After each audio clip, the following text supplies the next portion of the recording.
सिद्धार्थ शिक्षा सदन सोजत रोड में आपका स्वागत है।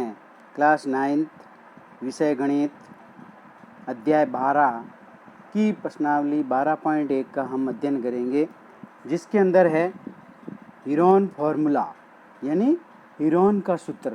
देखिए प्रिय विद्यार्थियों, आपने अभी तक जो त्रिभुज का जो क्षेत्रफल ज्ञात करने का जो सूत्र पढ़ा था, वह सूत्र था 1/2 आधार इंटू ऊंचाई, क्योंकि ज़्यादा प्रचलन में यही सूत्र त्रिभुज का क्षेत्रफल ज्ञात करने का चलता था, और वो था त्रिभुज का क्षेत्रफल बराबर 1/2 आधार इंटू ऊंचाई। लेकिन ये कब काम करता था? जब आपको आधार भी दिया हुआ था कि मिलता था और ऊंचाई भी दी हुई थी मिलती थी, तब ये सूत्र प्रयोग में हम लेते थे। लेकिन प्रिय विद्यार्थियों, जब कोई ऐसा त्रिभुज दे दे कि जिसकी आधार नहीं है और न ही उसकी ऊंचाई दी हुई है, लेकिन उस त्रिभुज की तीनों भुजाओं के नाप सेंटीमीटर में या मीटर में दिए हुए हो, और आपको कहते हैं कि ऐसे त्रिभुज का क्षेत्रफल ज्ञात करो, तब हम क्या करेंगे कि उस समय हमारे पास में त्रिभुज का क्षेत्रफल बराबर 1/2 आधार इंटू ऊंचाई फॉर्मूला लगेगा ही नहीं। क्यों? क्योंकि न तो आपके पास में आधार मालूम है और न ही ऊंचाई मालूम है और न ही त्रिभुज का क्षेत्रफल। इस प्रकार जब हम ऐसी स्थिति आती हैं, तब हम दूसरे सूत्र का प्रयोग करते हैं, जिसको हीरोन का सूत्र कहा जाता है। जनरल वे में अभी तक हमने 8वीं तक जो सूत्र पढ़ा था, वो था त्रिभुज का क्षेत्रफल, यानी त्रिभुज का क्षेत्रफल था। अब त्रिभुज के क्षेत्रफल को ज्ञात करते समय आपको ये ध्यान रखना है कि लंबाई या चौड़ाई मापने का मात्रक मीटर में हो सकता है या सेंटीमीटर में हो सकता है। मीटर में होता है तो मीटर में ही रखते हैं, सब मीटर में होने चाहिए। सेंटीमीटर में है तो सब सेंटीमीटर में लेने चाहिए। इस प्रकार देखेंगे हम, किसी समतल में अगर आकृति के क्षेत्रफल को मापने का मात्रक लिखना है तो वह मीटर में है तो हम लिखेंगे वर्ग मीटर या मीटर स्क्वायर, और सेंटीमीटर में है तो लिखेंगे वर्ग सेंटीमीटर या सेंटीमीटर स्क्वायर इत्यादि लिखा जाता है। अब हम देखेंगे कि अभी तक हमने 8वीं तक जो त्रिभुज का क्षेत्रफल का सूत्र पढ़ा था, वह पढ़ा था त्रिभुज का क्षेत्रफल बराबर 1/2 आधार इंटू ऊंचाई। ये सूत्र भी हमरे को याद रखना है। ऐसे नहीं कि इसका हम उपयोग नहीं करेंगे, जहाँ अगर आवश्यकता पड़ेगी तो हम इसका भी उपयोग करेंगे, और इस सूत्र की सहायता से भी हम त्रिभुज का क्षेत्रफल ज्ञात कर सकते हैं। लेकिन उस समय शर्त ये रहेगी कि एक त्रिभुज का आधार भी दिया हुआ होगा और इसकी ऊंचाई भी दी हुई होगी। अब हमेशा त्रिभुज के आधार और ऊंचाई की एक विशेषता होती है कि यहाँ पे 90 डिग्री का कोण बनाए, तो ये आधार कहलाएगा और ये इसकी ऊंचाई कहलाएगी। तब हम डायरेक्ट ये सूत्र लगा के हल कर सकते हैं। लेकिन प्रिय विद्यार्थियों, कभी कभी स्थिति ऐसी आ जाती है कि हम ऐसे सूत्र का उपयोग नहीं करके, अगर मान लो आपके पास में कोई इस प्रकार का अगर त्रिभुज दे दे, जिसकी साइड एक ए है, दूसरी बी है और तीसरी सी है, यानी ए बराबर 10 सेंटीमीटर मीटर या बी बराबर 7 सेंटीमीटर या मीटर, फिर ये सी बराबर 11 सेंटीमीटर या मीटर में दे दे और कहे कि ऐसे त्रिभुज का क्षेत्रफल ज्ञात करिए, तब हम देखेंगे हीरोन के सूत्र का उपयोग करेंगे। हीरोन के सूत्र को हीरो का सूत्र भी कहा जाता है और इसको नीचे अच्छी तरह से बताया हुआ है। तो इसके लिए हम त्रिभुज का क्षेत्रफल का सूत्र लगाएंगे, यानी त्रिभुज का जो क्षेत्रफल होता है वह ये अंडर रूट के अंदर एस कोष्टक एस माइनस ए कोष्टक एस माइनस बी कोष्टक एस माइनस सी, इस प्रकार ए बी सी त्रिभुज की तीनों भुजा होगी और एस इसका अर्ध परिमाप कहलाएगा। यानी त्रिभुज की तीनों भुजाएं ए बी सी से हम पहले इसका परिमाप निकालेंगे, और अगर अर्ध परिमाप निकालना है, एस बराबर त्रिभुज का अर्ध परिमाप निकालना है, तो हम लिखेंगे a + b + c/2, यानी तीनों भुजा का योग करेंगे और उसमें किसका भाग देंगे, 2 का भाग दे देंगे। यह सूत्र उस स्थिति में सहायक होता है जब त्रिभुज की ऊंचाई सरलता से ज्ञात न हो सकती हो। अगर किसी त्रिभुज की ऊंचाई हमें ज्ञात नहीं है तब हम इस सूत्र का प्रयोग करेंगे, हीरोन का सूत्र का, और हम त्रिभुज का क्षेत्रफल आसानी से निकाल सकते हैं। अब हम देखेंगे कि एक जिस प्रकार हम भुजाएं ले सकते हैं कि ए बराबर 40 मीटर हैं, बी बराबर 24 मीटर है और सी बराबर 32 मीटर ले, ताकि हमें आसानी से याद कर सकते हैं। ऐसे कोई सा भी उदाहरण लेके हम हल कर सकते हैं। हम एक प्रश्न लेते हैं और उसको हल करते हैं। तो उसको हल करेंगे तो हम देखेंगे कि इसमें किस प्रकार का सूत्र का उपयोग होगा। एक त्रिभुज का क्षेत्रफल ज्ञात कीजिए जिसकी 2 भुजाएं 8 सेंटीमीटर और 11 सेंटीमीटर हैं और जिसका परिमाप 32 सेंटीमीटर हैं। तो सबसे पहले प्रिय विद्यार्थियों, हम देखते हैं कि एक चित्र बना लेते हैं जिसमें ये 11 सेंटीमीटर है, ये 8 सेंटीमीटर हैं और नीचे लिखी हुई भुजा ए बी हमारे पास में ज्ञात नहीं है, जबकि हम जानते हैं कि परिमाप बराबर होता है तीनों भुजा का योग, यानी 11 सेंटीमीटर प्लस 8 सेंटीमीटर और प्लस तीसरी भुजा लिख देते हैं और बराबर परिमाप लिखते हैं। अर्थात परिमाप बराबर 32 सेंटीमीटर है, ए बराबर 8 और बी बराबर 11 सेंटीमीटर है, तो सी हमें ज्ञात करना है। तो जब तीसरी भुजा सी बराबर जब हम ज्ञात करेंगे, जब लिखेंगे 32 माइनस 8 माइनस 11, अब 32 में से 19 घटा देंगे तो 13 सेंटीमीटर बच जाएगा, यानी हमारे पास में तीसरी भुजा आ जाएगी 13 सेंटीमीटर। अब हम जब इस तीनों भुजा का योग करेंगे तो ये परिमाप कहलाएगा और परिमाप 2s बराबर होगा, जिससे अर्ध परिमाप निकाला जा सकता है 32। तो s बराबर हो जाएगा 16 सेंटीमीटर और s माइनस ए जब निकालेंगे तो हो जाएंगे 16 माइनस 8 यानी 8 सेंटीमीटर। s माइनस बी निकालेंगे तो 16 माइनस 11 यानी 5 सेंटीमीटर हो जाएंगे।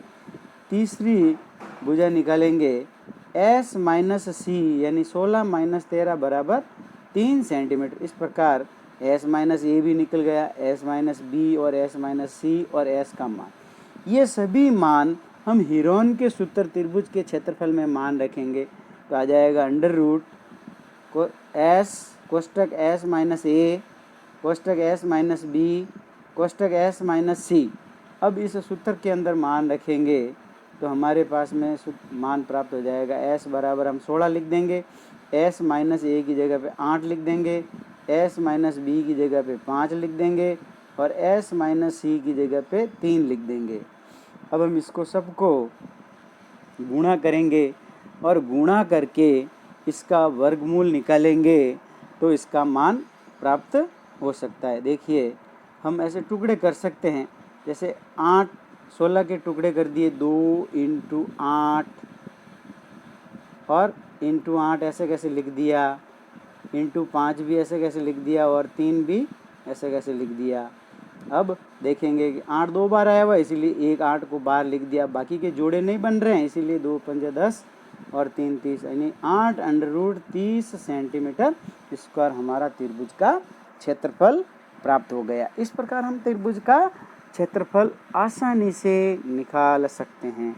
अब हम देखते हैं और एक प्रश्न लेते हैं और इस प्रश्न को भी हल करते हैं, तो हम देखते हैं कि इसका भी मान प्राप्त हो सकता है या नहीं हो सकता है। तो हम एक सवाल ले रहे हैं, जैसे एक त्रिभुजाकार पार्क ए बी सी की भुजाएं 120 मीटर 80 मीटर और 50 मीटर हैं, जैसे कि आकृति में बताई हुई है। एक मालिन धनिया के इसके चारों ओर एक बाड़ लगाने हैं और इसके अंदर घास उगाती हैं। उसे कितने क्षेत्रफल में घास उगानी है और 1 और 3 मीटर चौड़े एक फाटक के लिए स्थान छोड़ते हुए इसके चारों ओर 20 रुपये प्रति मीटर की दर से कांटेदार बाड़ लगाने की व्यय ज्ञात कीजिए।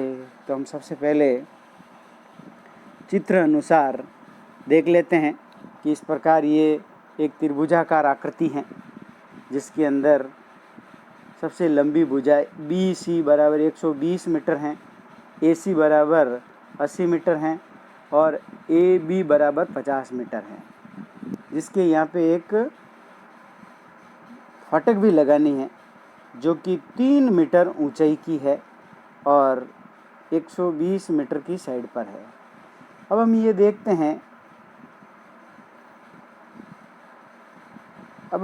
देखते हैं कि इस फाटक की लंबाई चौड़ाई के अनुसार पहले वो देखते हैं। पहले तो सबसे पहले अर्ध परिमाप इसका ज्ञात कर लेते हैं। तो पार्क का क्षेत्रफल ज्ञात करने के लिए हमें प्राप्त है 2s बराबर 50 प्लस 80 प्लस 120 यानी 250, यानी s बराबर आ गया 125 मीटर। अब s बराबर ये 125 मीटर आ गया। अब हम s minus A, s minus B, s minus C निकालते हैं। s माइनस ए बराबर हो गया 125 माइनस 120 यानी 5 मीटर, 125 माइनस 80 यानी 45 मीटर, 125 माइनस 50 यानी 75 मीटर। ये सब मान प्राप्त हो गए, s का, s माइनस ए का, s माइनस बी का और s माइनस सी का। अब इसको घास उगाने के लिए क्षेत्रफल देखते हैं, तो हम इसमें मान रख देते हैं s कोष्टक s minus A, s minus B, s minus C under root, इसमें मान रख लेते हैं। s का मान 125 है, s माइनस ए का 5, s माइनस बी का 45 और s माइनस सी का मान है 75। ये मान हमने इस सूत्र में रख दिया। रखने पर देखते हैं कि हमारे पास में 375 अंडर रूट 15 मीटर स्क्वायर घास उगा सकते हैं। साथ ही पार्क का परिमाप देखते हैं, तो पार्क का परिमाप है A B plus B C plus C A यानी 250 मीटर। अब हम देखते हैं कि अतः बाड़ लगाने के लिए आवश्यक तार की लंबाई हो गई 250 मीटर -3 हो जाएगी। क्यों? क्योंकि -3 मीटर इसलिए होगा कि 3 मीटर एक लंबी फाटक लगानी है, तो हम 3 मीटर छोड़ देंगे, तो इसमें हो जाएगी 247 मीटर तार लगेगा। इसीलिए बाड़ लगाने का व्यय या तार लगाने का व्यय हो जाएगा 20 × 247 बराबर 4940 रुपये प्राप्त हो जाएंगे। खर्चा आएगा पूरी बाड़ लगाने का। इस प्रकार प्रश्नावली 12.1 का भी प्रश्न आप आसानी से हल कर सकते हो। जैसे कह रहा है कि एक यातायात संकेत बोर्ड पर आगे स्कूल हैं लिखा है और यह भुजा ए वाले एक समबाहु त्रिभुज के आकार का बना हुआ है, तो हीरोन के सूत्र का प्रयोग करके इस बोर्ड का क्षेत्रफल ज्ञात कीजिए।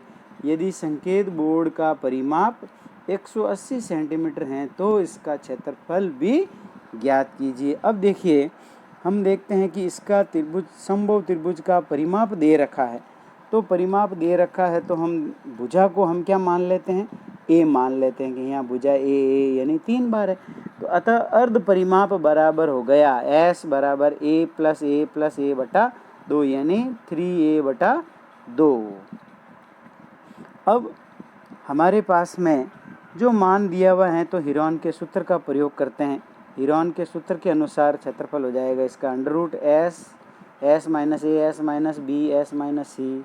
इस सभी मानों को हम यहाँ पे रख देते हैं, तो हम रखते हैं तो आ जाता है s का मान आ गया 3a/2, s माइनस ए निकालेंगे तो आ जाएगा 3a/2 माइनस ए, फिर एस बी भी आ जाएगा, फिर एस सी भी आ जाएगा, अर्थात 3a/2 आ जाएगा। अब इसको लसप लेके जब हल करेंगे तो 3a माइनस 2a/2 आ जाएगा, यानी a/2, फिर a/2, फिर a/2। अब जब इसको सभी को हल करेंगे तो a कितनी बार आया हुआ, 4 बार, अर्थात इसका जब वर्गमूल लेंगे तो आ जाएगा a² और बटे में 2 2 2 के 2 जोड़े बन रहे हैं, अर्थात 4 बार आ जाएंगे और 3 के नहीं जोड़ा बन रहा है इसीलिए 3 बार आ जाएगा। अर्थात समबाहु त्रिभुज का क्षेत्रफल हो जाएगा a²/4√3। ये इस समबाहु त्रिभुज का क्षेत्रफल भी होता है। याद रखना है आपको कि समबाहु त्रिभुज का क्षेत्रफल अगर कभी डायरेक्ट पूछ ले तो आपको लिखना है √3/4 × a²। अब देखिए सवाल कह रहा था आगे कि समबाहु त्रिभुज का परिमाप बराबर है 3a। प्रश्न अनुसार 3a बराबर 180 सेंटीमीटर है, तो a बराबर हमारे पास में आ गया 180/3 यानी 60 सेंटीमीटर। अब हम जब इस क्षेत्रफल में इस a का मान रखेंगे तो हमारे पास में आ जाएगा 60 × 60/4√3। जब इसको हल करेंगे तो आ जाएंगे 3600/4 √3। 4 को जब 3600 से काट देंगे तो आ जाएंगे 900 √3 सेंटीमीटर स्क्वायर। ये इस प्रकार इस त्रिभुज का क्षेत्रफल भी प्राप्त हो जाता है परिमाप के दिए अनुसार। इसी प्रकार हम एक और प्रश्न लेते हैं और उस प्रश्न को भी हल करने की कोशिश करते हैं। वो भी इसी टाइप का सवाल है। किसी पार्क में एक फिसल पट्टी बनी हुई है, इसका पार्श्व द्वारा साइड वॉल्स में से एक दीवार पर किसी रंग से पेंट किया गया है और उस पर पार्क को हरा भरा और साफ रखिए लिखा हुआ है। देखिए आकृति 12.10 में यदि इस दीवार की विमाएँ 15 मीटर 11 मीटर × 6 मीटर हैं तो रंग से पेंट के भाग का क्षेत्रफल ज्ञात कीजिए। हम देखिए इसकी आकृति भी देख लेते हैं। एक त्रिभुजाकार आकृति है और एक त्रिभुजाकार जब आकृति होती है तो इस प्रकार की निश्चित रूप से यही होती हैं, जिसके अंदर इस प्रकार की आकृति है। ये त्रिभुज a बराबर जैसे 15 मीटर है, b बराबर 11 मीटर है और c बराबर 6 मीटर है। ये भुजाएं आप आगे पीछे इधर उधर कहीं भी ले सकते हो, लेकिन उससे कोई फ़र्क नहीं पड़ेगा। a बराबर 15 मीटर की जगह पे किसी ने 11 मीटर ले लिया a बराबर, तो भी एक्सचेंज हो जाएगी, इससे कोई परिवर्तन नहीं आएगा। सवाल को हल करने का तरीका वही रहेगा। अर्थात त्रिभुज की भुजाएं a बराबर 15 मीटर हैं, b बराबर 11 मीटर हैं और c बराबर 6 मीटर हैं। तो त्रिभुज का अर्ध परिमाप ज्ञात करते हैं। तो त्रिभुज का वही अर्ध परिमाप ज्ञात करने का सूत्र है हमारे पास में, यानी s बराबर a + b + c/2। अर्थात s का मान हमने रख दिया 15। s निकालते हैं तो s का मान ज्ञात करेंगे तो a का मान 15, b का मान 11, c का मान 6। इसको जब जोड़ेंगे तो जाएंगे 32/2 और भाग देंगे 2 का तो 16 मीटर प्राप्त हो गया। इसीलिए हीरोन के सूत्र से त्रिभुज का जब क्षेत्रफल ज्ञात करेंगे √s s - a s - b s - c, तो s का मान हमने √ में रख दिया तो 16, 16 - 15, 16 - 11, 16 - 6। इस प्रकार हम इसको हल करेंगे तो 16 - 15 1 हो जाएगा, फिर 16 - 11 5 हो जाएंगे और 16 - 6 10 हो जाएंगे। अब इसके हम क्या करते हैं, टुकड़े कर देते हैं। और जब हम टुकड़े करेंगे तो 16 के टुकड़े हो गए 4 × 4, 1 ऐसे कैसे रह गया 5 ऐसे कैसे, और 10 के टुकड़े कर दिए 5 × 2। अब जिसका वर्गमूल निकलता है उसको तो 4 के 2 जोड़े बन रहे हैं, एक जोड़ा बन रहा है तो इसमें से 4 बाहर ले लेंगे। फिर 5 का भी एक जोड़ा बन रहा है तो 5 को भी बाहर ले लेंगे, और 2 का नहीं बन रहा है तो 2 √ में लिख देंगे, अर्थात 20 √ 2 आ जाएगा। अतः रंग से पेंट हुए भाग का क्षेत्रफल आ जाएगा 20 √ 2 मीटर स्क्वायर। इस प्रकार ये सवाल भी हम हल कर सकते हैं। कुल मिला के आपको इसके अंदर ये चीज़ का ध्यान रखना है कि त्रिभुज की तीनों भुजाएं दे रखी हैं, तब आपको निश्चित रूप से हीरोन के सूत्र की सहायता से हल करना है और इसका उत्तर निकाल लेना है। और जब इसका उत्तर निकालेंगे तो आप निश्चित रूप से सवालों की बार बार प्रैक्टिस करते रहेंगे तो कोई भी त्रिभुज का क्षेत्रफल, कैसा भी त्रिभुज का क्षेत्रफल है, हम आसानी से इसकी सहायता से निकाल सकते हैं। एक और प्रश्न लेते हैं। एक समद्विबाहु त्रिभुज का परिमाप 30 सेंटीमीटर और उसकी बराबर भुजाएं 12 सेंटीमीटर लंबाई की है, तो त्रिभुज का क्षेत्रफल ज्ञात कीजिए। तो इसमें हम देखते हैं कि त्रिभुज का परिमाप दिया हुआ है 30 सेंटीमीटर। माना त्रिभुज की तीसरी भुजा जो बराबर नहीं है उसकी लंबाई है a सेंटीमीटर। अन्य दो भुजाएं हो गई b बराबर 12 और c बराबर भी 12, और a हम ज्ञात कर लेंगे। तब a + b + c की जगह पे लिख देंगे, मान लिख देंगे। तो परिमाप की जगह पे 30 लिख दिया, ए नहीं है तो ऐसे कैसे लिख दिया, 12 + 12 लिख दिया, यानी ए बराबर हो गई 30 - 24 यानी 6 सेंटीमीटर ए बराबर। अतः त्रिभुज का अर्ध परिमाप हो जाएगा। जब हम अर्ध परिमाप निकालेंगे तो 30 में हम 2 का भाग दे देंगे, और जब 30 में जब 2 का भाग देंगे तो 15 सेंटीमीटर आ जाएगा। अब हम हीरोन सूत्र का प्रयोग करते हैं, और हीरोन सूत्र का प्रयोग करके इसका क्षेत्रफल निकालते हैं। जब हम इसका क्षेत्रफल निकालेंगे तो √S S - A S - B S - C आ जाएगा। जब इसमें मान रखेंगे तो 15 - 6 15 - 12 और 15 - 12 करेंगे तो आ जाएगा √15 × 9 × 3 × 3। जब 3 3 का एक जोड़ा बनता है तो इसीलिए बाहर लिख देंगे 3, 9 का वर्गमूल 3 होता है तो बाहर लिख दिया 3 × 3 और अंडर रूट में लिख दिया 15, यानी 9√15 सेंटीमीटर स्क्वायर। अतः त्रिभुज का क्षेत्रफल 9√15 सेंटीमीटर स्क्वायर प्राप्त हो गया है। इस प्रकार हम समद्विबाहु त्रिभुज के क्षेत्रफल का भी सूत्र का निर्माण कर सकते हैं। तो इसके अंदर एक ही फॉर्मूले से, यानी त्रिभुज का क्षेत्रफल ज्ञात करो हीरोन सूत्र की सहायता से, सभी कैसा भी त्रिभुज होगा, समकोण त्रिभुज, न्यून कोण त्रिभुज, अधिक कोण त्रिभुज, विषमबाहु त्रिभुज, कैसा भी त्रिभुज है, हम इसकी सहायता से कोई भी सवाल को हल कर सकते हैं। लेकिन शर्त यह है कि इसके अंदर तीनों भुजा की नाप दी हुई होनी चाहिए। प्रिय विद्यार्थियों, आप चैनल को ज़्यादा से ज़्यादा सब्सक्राइब करें तथा एक दूसरे विद्यार्थियों में शेयर करें और लाइक करें, और ज़्यादा से ज़्यादा विद्यार्थियों को कहें कि वीडियो को अच्छी तरह से देखें और अच्छी तरह से देख के फिर प्रश्नों को हल करें, और लाइक शेयर भी करें और सब्सक्राइब भी करें ताकि आपको इसमें ज़्यादा से ज़्यादा बेनिफिट मिल सके।